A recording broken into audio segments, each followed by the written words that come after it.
exports from that country. So that is a trade deficit. Now, if it's the inverse and we sell more to a country than we buy from a country, then we have a trade surplus. And in economics, especially international economics, the balance of trade, either a trade surplus or a trade deficit, is a very big factor. And the reason economists are particularly interested in trade deficits and exports and imports is because if an economy runs a trade deficit, it is a drag on economic growth. So the goal of a lot of policymakers and a lot of economists, and especially that work for the government, is to create an environment where our economy is continually growing. When the economy grows, that means the value of our services and products in the market are constantly growing. And that also theoretically means that more people are employed. So it's really about creating jobs and good paying jobs. Of course, because of supply and demand, you also think about the supply of labor and the demand for labor, and that influences the cost of labor and the salary and wages that people get. So if you boost economic output, the theory is that boosts demand. Increase in demand results in an increase in the quantity supplied. Think about the supply and demand curves. So if the U.S. could export more, that would boost demand, and that would also boost the quantity supply of labor. So that's the economic theory relating to jobs in the U.S. as to why we need to pursue international trade deals and why U.S. companies need to export. So, bringing it to Arkansas, there are a lot of companies that actually do export, and I know that the motor factory, General Motors in Mena, has sold some of their big electric motors to power plants in Korea and Taiwan.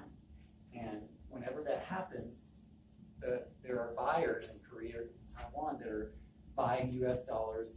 They're paying General Motors in dollars, and those dollars go into their corporate fund, which is what pays people to pay paychecks. So that's bringing it down to a local level. Why it matters for Polk County, but overall for the U.S., we are trying to get more U.S. companies to think about exporting, because 95% of the consumers that live in the world are outside of the United States.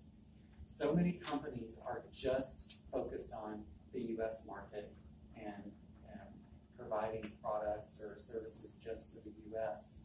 But they really need to be thinking globally, because we have an open market here in the U.S. where our companies are competing with products from all over the world, from China, Brazil, Mexico, Germany, Russia, Canada.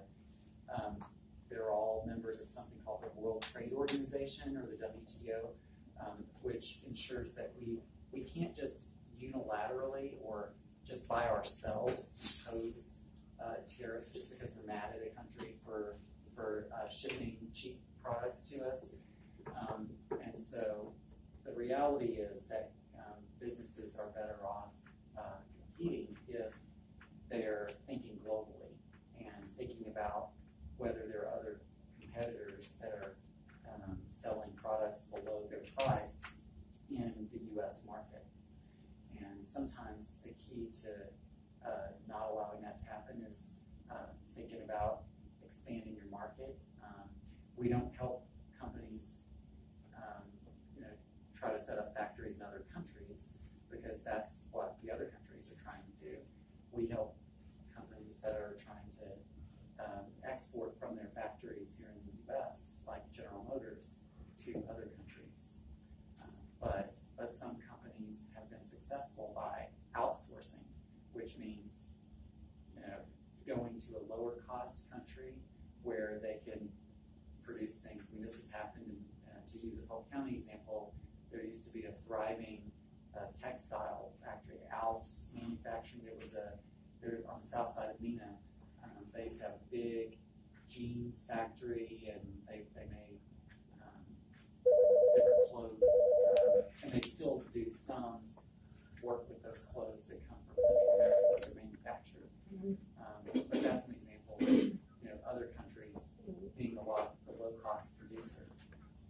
Now, certain products we're always going to make here, like trees. Pine trees are always going to grow here in Polk County, and there's always going to be a market where you can sell those things. Apple, there's certain things that you just can't, you can't stop production of, or we're always going to be competitive in producing. So Not mine. it's never going to be a situation where all the production in the world is going to go to the lowest cost. And there's another theory in international economics called comparative advantage, and then there's another one called economies of scale, which these are concepts. I'm just giving you a very brief introduction to them because there are things that you might hear if you ever go forward and study more of an intensive economics class or international economics in college. But the basic idea behind comparative advantage is that even if you're not the lowest cost producer, you're still going to be better off by making the things that you're relatively better at making. So just because you're not the lowest cost, you might still be better off producing some things, even if other countries are a little bit better. And then for economies of scale, there are certain products like aircraft, like the manufacture of airplanes, where you can't have 100 companies making like a huge passenger airplane, because the amount of resources that it takes to combine all of the inputs and manufacture all the steel and have all of that technology and engineering skills is so massive that even though the world is a big place, it only makes sense for there to be 2 or 3 manufacturers of large commercial aircraft. And so I'm just touching on this because it happens to be one of the areas where we have a big advantage. Boeing is a big producer of aircraft in the United States, and that happens to be the leading area of non-agricultural exports from the U.S. to China. So one of our biggest categories of exports to China is commercial aircraft. So a lot of these are made in different places around the country. There are factories in South Carolina, in Washington State, around Seattle, Tacoma. Boeing is now based in Chicago. So Boeing has a lot of opportunities based on the fact that they are a huge manufacturer and exporter of commercial aircraft. So you see them up in the air, flying between Dallas and New York over Southwest Arkansas. I don't know how many people have had the opportunity to ride in an airplane. Anyone? Good for you. I did not board an airplane until I was 16 years old, and I went on an exchange program to Russia. That was something I touched on during the assembly, and there are a lot of people who love to fly. It's how you get to see the rest of the world. So if you have opportunities to fly, definitely recommend it. So you said you were a foreign exchange student to Russia? For just 2 weeks or 17 days back when I was in high school at Van Cove. There was an exchange program that allowed 20 Arkansas high school students to go over to this environmental studies exchange program where we were doing things like measuring the amount of nitrogen in the groundwater to assess the impact on growing crops. And it was a very interesting opportunity that I decided to apply for. And so 20 of us Arkansas high school students went to Russia. I was 16 years old. It was between my sophomore and junior years of high school. Very, very unique opportunity.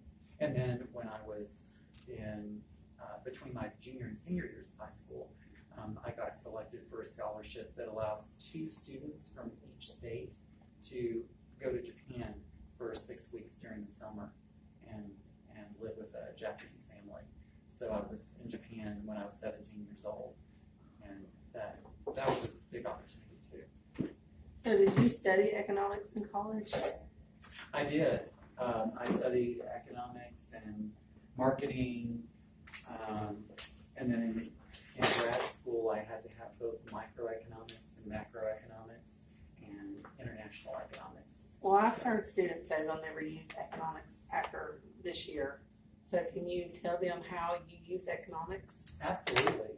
I use economics every day in not just numbers, but it's really the science of decision making and trade-offs, the trade-offs that you make in your everyday life. So, like, you can apply economics to every decision that you have to make by asking yourself, what is the cost and what is the benefit of different decisions that I make about how I use my time? So something as simple as, what am I going to do this evening? Do I want to go watch a movie, or do I want to go to the gym and work out? How much value do I place on the pleasure I'm going to get from watching a movie versus how much value do I place on the benefit that I'm going to derive from getting in a good workout? It'll add minutes to my life because my cardio system is working better, and you look better, you feel better after doing a workout.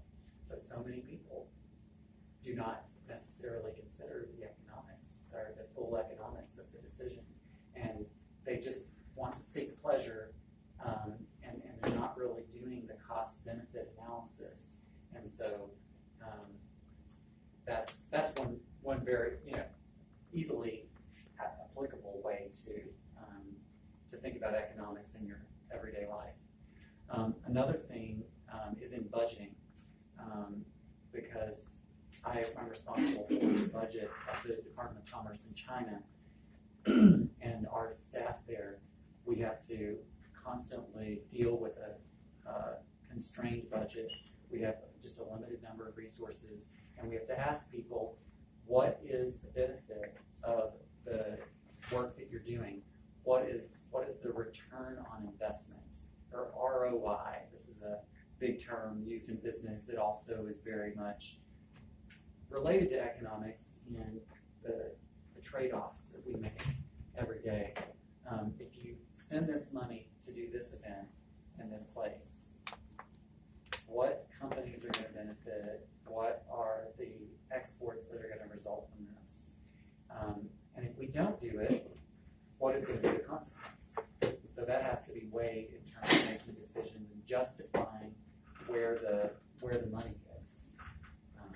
And you can apply that to your household budgets, in terms of looking at repairs and renovations on your home.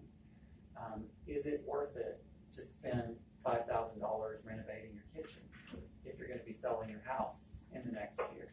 Well, most real estate agents will tell you, yes, it is a very good investment, because one of the first things people look at when they're looking to buy a house is whether the kitchen, the appliances and countertops and cabinets look good, because people spend a lot of their quality time at home in their kitchen. Or at least they think that that's where they're going to spend a lot of their time. Sometimes they don't spend as much time as they do. Same way with a deck, adding a deck to your house. That will often increase the sales value by $5,000, but it might only might be $2,000 worth of materials, and it might take 2 weeks of your time to build the deck. Or you could be sort of doing the cost-benefit analysis of doing it yourself versus hiring someone else to do it. Now, if you're not an economist and you're making this decision about whether to do something yourself or whether to hire someone else to do it, you might always choose to do it yourself because you think that's the cheapest way to do it. People who don't think in terms of economics often will simply choose the cheapest way to do it. But using economics is thinking about what the trade-offs are. If you try to build that deck on your own, what are you going to be sacrificing? Are you going to have to take time off work, and are you therefore not going to be paid for that time? Because if you are, then you have to subtract the amount of income that you are sacrificing by spending the time yourself to build the deck from the calculus of whether it's worth it to do it yourself versus hiring someone else. Another thing that you have to consider is what are the consequences of building it yourself versus hiring an expert to get it done. If there's someone that's a real expert in your community that can do it for $1,000 and it's going to add $5,000 in value to the possible price of your home, then why are you trying to do it yourself? Because if it's not a quality deck that buyers are going to like, then you haven't fully done the economic analysis of whether you should do it yourself. So that's just a little example. And companies have to make these decisions too about where to locate their manufacturing, where to locate their shops, their sales representatives, how they organize their organizations. It's all based on economic analysis and what is the cost of hiring people in rural Arkansas versus the cost of hiring people in New York City. People are a lot cheaper here. I mean, labor is cheaper. I think there's a lot of economic opportunity for companies here thinking about hiring people in rural Arkansas, maybe, that people don't tend to think of. But then you have to think about what the consequences might be. Do people have internet access, broadband internet access, fast enough to communicate and be responsive if they're working for Caterpillar or Boeing as a sales representative or as a customer service agent in Polk County, Arkansas versus in San Francisco or New York or LA. And so that's another aspect of doing business that definitely involves economics. But getting back to the U.S.-China trade relationship and the economic relationship, there are billions of dollars, probably hundreds of billions of dollars worth of U.S. Investments in China, in factories there. A lot of the goods that are coming from China in the U.S. are actually produced by U.S. companies that own factories in China. And by on the other side of that coin is that a lot of Chinese companies have invested in manufacturing here in the U.S. and they are actually sending things back to China.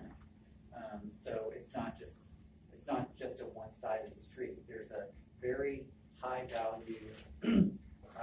There's over $1 trillion in trade between the U.S. and China. So if there were a trade war, people would definitely not. There would be consequences in terms of those imports. If they were stopped, they would come from some other place that was more expensive, or the buyers of the products from China would pay more. So Walmart would pay more for the products that it sources from China, and you would then pay more at Walmart for the things that you buy every day. So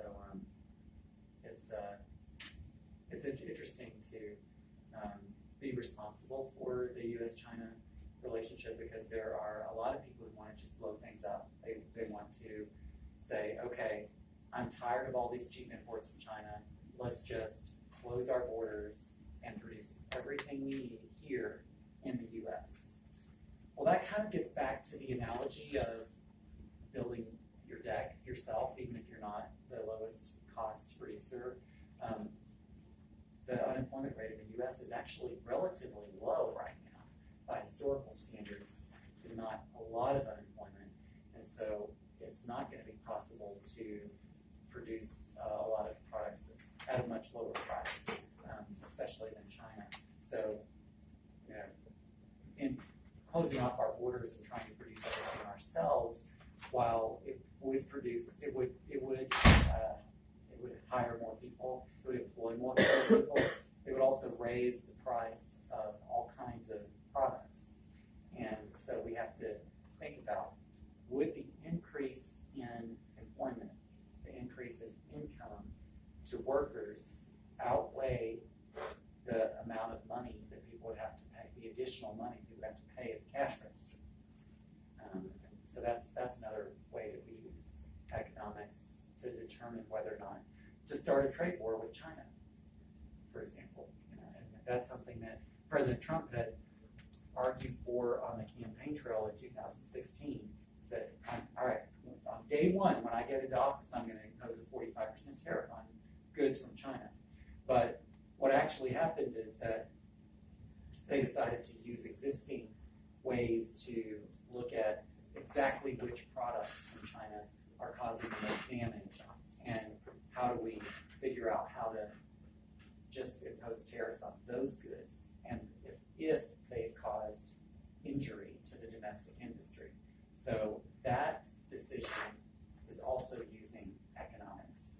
What would be the consequence if we imposed an across-the-board 45% tariff and raised prices on everything from China by 45% versus just focusing on where the actual injury has been, whether it's like washing machines or dryers or aluminum. There have been some very specific sectors that have been singled out for assistance because they've been most affected by these cheap imports from China. I think one of the biggest questions that they were interested in during the assembly was, how does the U.S. compare to China economically? That and language, that was their biggest interest. But yes, they were really concerned with how China compares to living here in the United States. Like, what's the exchange rate? Yeah, so it's about $1 to equals 6.2 Chinese renminbi. That's the Chinese currency, the renminbi. And that so the dollar is probably weaker right now than it has been in a long time versus the renminbi, which means that Chinese goods are getting gradually more expensive, and U.S. products in China are gradually getting less expensive. And this is an opportunity for U.S. companies and for U.S. farmers and ranchers that want to sell things like soybeans and beef, pork to the Chinese market, because it means that our prices are getting more affordable to Chinese. A lot of that is because they are generating so much wealth, and people want to buy Chinese currency because more and more people are doing business in China, and China's economy is growing. And when that happens, your currency tends to strengthen. I mean, the U.S. dollar is not weak globally right now because our economy has been fairly strong. Really, over the last 8 years, we've been in constant growth. But China's economy is even stronger. So our average growth rate for the U.S. is about 3%. In China, it's more like 6.5%. And for the last 30 years, the average rate in China has been more like 12%, 10, 12%, yearly economic growth. So it's really the size of the Chinese economy has doubled in the last 15 years. Whereas ours takes maybe 30 or 35 years to double in size in terms of the output. So it's really a dynamic economy, and they're leaders in so many industries. The government is trying to make China the leader in a lot of different manufacturing and high-tech areas. So people are really bullish on China. I don't know if you know what it means to say that you're bullish on something as opposed to bearish, but it refers to the stock market. And a bull market is one that is going up constantly, and a bear market is a market that's going down. But people are bullish on the Chinese market, and despite skepticism about whether some of the numbers are true. You can feel it when you're in China, that people, like young people, are very optimistic about the future. They are buying brand name products. They're paying a lot of money for designer brands and cars. The cars on the road, you see Teslas on the road all the time, and we know that people paid $170,000 for these Tesla vehicles because they impose tariffs on automobiles coming from the U.S. and other taxes that amount to about the whole value of the vehicle. So they're paying twice as much for Teslas in China, and yet you see them all over the place. You see a lot of electric vehicles. People are plugging in their vehicles. At all part of the effort in China to clean up the air pollution, because they have made the determination using economics that it's worth the investment, it's worth spending the money, it's worth making people spend more money on vehicles that don't use gas, because that will make Beijing and other Chinese cities more attractive to people from around the world, to companies. They want to attract investment, they want to attract companies, and therefore they made some of these decisions about requirements to impose. And this is another area where economics is really helpful. It's like the different regulations. Government regulators try to use economics when they determine whether or not to impose certain rules. So the Chinese probably used that when they decided to force people to switch from coal burning home heat to natural gas or LNG gas burning heat, and also a lot of the cars. If your car doesn't burn gas, you can drive it every day. But if it does burn gas, then you're restricted to certain days during the week where you can drive. Yeah, they do that in Mexico City also. Just every other day, you can drive if your car runs on gas. But if you have an electric vehicle or hybrid, you can drive it every day. So it really encourages people to change their patterns of consumption, their transportation patterns, and people. It's really driven the rise of the alternative fuel vehicles and electric vehicles. So this is a direction that China's going in, and a lot of U.S. states like California are also driving this, and so I would predict that we will see more hybrid and alternative fuel and electric vehicles, even here in Arkansas, in the years to come. Went to the outlets the other day in Little Rock, and there's special parking for alternative fuel vehicles, and there's something with like charging stations in the back. So I told the kids were like, "What's that?" And I was like, "I think that's where you charge your car or electric." Yes. So I was really surprised to see that. Yeah. That's the way of the future. In terms of more differences between the U.S. and China, economically, China has 1.3 billion people, which is about 4 times the population of the U.S. So that's another complexity. It means that China is very important economically. It's a huge market for U.S. products and services. Also a big competitor, but it's a country that cannot be ignored if you're an international business, let's say. I think you'll also see more and more Chinese companies investing here. You'll see more and more Chinese students coming to be your classmates at universities. For those of you who are going on to colleges and universities, if you're going to some of the larger state schools, education is very important to the Chinese. Parents are very strict and very encouraging of their children to go to school and get the highest level of education possible. They encourage them to study. Mothers will deliver freshly cut fruit to their kids when they're studying at night. The educational systems are very different in your counterparts at Chinese high schools are really nervous because they're about to take something called the Gaokao, which means the high school test. The test that you take after high school determines really how you'll be successful for the rest of your life, whether you'll be successful, which colleges you get into. And so a lot of students, high school students in China, are spending a lot more time than the average American high school student studying for this test, because if you do well on the test, no matter where you're from in China, you can get into the most prestigious universities in China.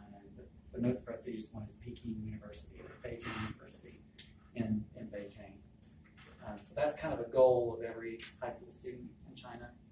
And if you go to one of these prestigious universities, then you make contacts, you get the best teachers, and you also get the best jobs at some of the most prestigious companies in China, like Alibaba. I don't know if any of you heard of Alibaba, but it's the biggest online retailer in the world. It's sort of like China's version of Amazon and eBay and Walmart.com combined. And so they're really big. This is another big difference, I think, between the average Chinese consumer and the average US consumer. So much of what is consumed in China is bought online. It's delivered. There are apps on phones in Beijing that people rely on to get food delivered. You can just choose. You can choose your restaurant. Like all the restaurants in China participate in this app that allow them to offer delivery services. So it's amazing what you can get online with apps. And you can also tell which restaurants are best, and there's a lot of surveys that are done to make sure that people know what they're getting, basically. So I feel like that's a more sophisticated element of how the market works in China versus here in the U.S. But it's also an area that I think we're moving toward. I think that you're going to see more and more in the U.S. people buying things based on using apps and using ratings by other customers to determine what they should do. A lot of people talk about taxis versus Uber versus other online apps to get around cities. I don't know if any of you have ever been in a city where you've had the opportunity to. First of all, who's ever taken a taxi? Okay, one person. Okay, where were you when you took the taxi? In Galveston, yeah, big metropolitan areas, yeah. And then these days, both in China and the U.S., taxis are gradually becoming a thing of the past because there are online apps that allow independent drivers to get connected to passengers and deliver them to their destination. And in the U.S., the big app is called Uber. I don't know how many people have heard of Uber. Yeah, everyone knows about it, right? You hear about it on television. People use Uber to get around. You just pull it up and connect it to a credit card, tell them where you're going, and suddenly someone appears. And it's really great because you can share rides to reduce costs, and also you don't have to worry about an exchange of money at the end. It's automatically deducted from a credit card, and there's no discussion about payment, which is a revolution compared to negotiating with cab drivers and having arguments about how much the fare should have been, which was life in the 1990s. But in China, there's an app called Didi, which is kind of interesting because Didi also means little brother in Chinese. But it's very successful. And Uber owns a 15% share of Didi, and that's a very common way to get around. And another common way to get around in terms of transportation in cities in China is renting bicycles. It's unheard of here to use a bicycle to get to Walmart or wherever you're going. But in big cities, because there is so much within 2 or 3 miles of wherever you're located, basically everything you could ever want, it's very practical and also very healthy to rent a bicycle to get there. And there are apps. There's a big app called Mobike in China where you just pull up that and scan a QR code on a bicycle, and that bicycle is yours. to the restaurant or wherever you're going, you just click the lock back to secure the bike, and it goes back into the pool of bikes that are available for other people to rent. So smart technologies like that are revolutionizing the economy in China. And so you're seeing a lot of bicycles now. In the 70s and 80s, there were biking was the main mode of transportation, then it shifted to automobiles. But now it's shifting back to biking as people are realizing that it's actually faster as traffic jams proliferate in Beijing to get around on bicycles. And also it's environmentally friendly, because how much carbon does a bicycle emit? 0.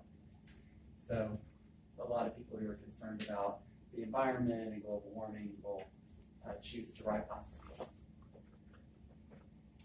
Does anybody have any questions about the economics side? We're not going to talk about languages today. Nobody? Right. Well, thank you so much for coming and talking to us. It's really my pleasure. I'm here for